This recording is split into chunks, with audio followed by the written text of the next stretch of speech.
Hantu merupakan kepercayaan mengenai makhluk halus yang berada di dalam alam lain. Ianya terdapat di dalam semua kebudayaan di dalam dunia ini. Dalam masyarakat Melayu, istilah hantu telah ada sejak zaman animism lagi. Ketika itu, semua benda besar seperti pokok atau batu besar, tidak kira di dalam hutan ataupun tidak, dianggap didiami oleh penunggu yang perlu dijaga dengan baik agar penunggu tersebut tidak mengacau orang ramai atau membahayakan penduduk sekitar. Untuk episod kali ini, saya akan kongsikan sebuah cerita dan asal-usul hantu Pontianak yang sering kali diceritakan oleh nenek moyang kita dari dulu sehinggalah zaman kini. Bismillahirrahmanirrahim.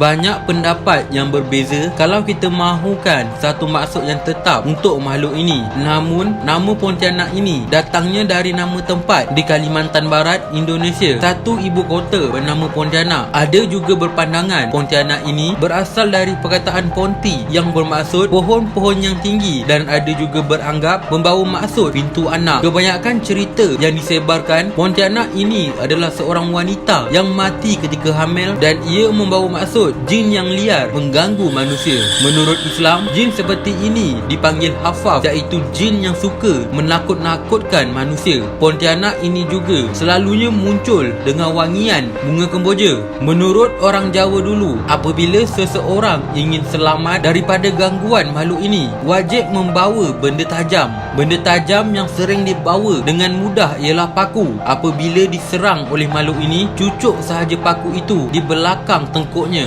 maka akan jadilah Pontianak itu seorang wanita yang cantik. Menurut kepercayaan masyarakat Melayu, makhluk ini dikatakan mempunyai lubang di belakang tengkuknya. Maka sesiapa yang terserempak dengan Pontianak ini dalam jelmaan wanita, maka paku tersebut hendaklah ditancapkan di lubang belakang lehernya.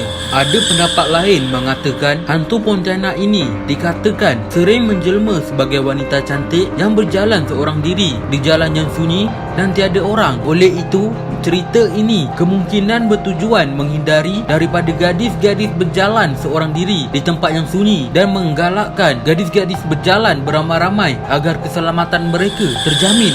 Malah ada sesetengah orang berpendapat Pontianak ini hanya mengganggu golongan lelaki sahaja. Selain itu, Pontianak ini dikatakan suka mengilai untuk menakut mangsa-mangsanya. Jika kita terdengar ilayan yang jauh, berkemungkinan Pontianak tersebut berada dekat dengan kita. Tetapi jika terdengar ilayan yang dekat, kemungkinan makhluk itu berada jauh daripada kita. Selain itu, Pontianak juga gemar membaling batu dari atas pokok untuk menakutkan manusia. Jika ada sesiapa yang memandang ke atas pohon tersebut, maka dia dalam bahaya kerana Pontianak itu akan mengikutinya ke mana saja. Pontianak juga sering dikaitkan dengan selendang Pontianak yang berwarna putih. Menurut kepercayaan, sesiapa yang menemui selendang itu, maka hajatnya akan dikabulkan oleh makhluk tersebut.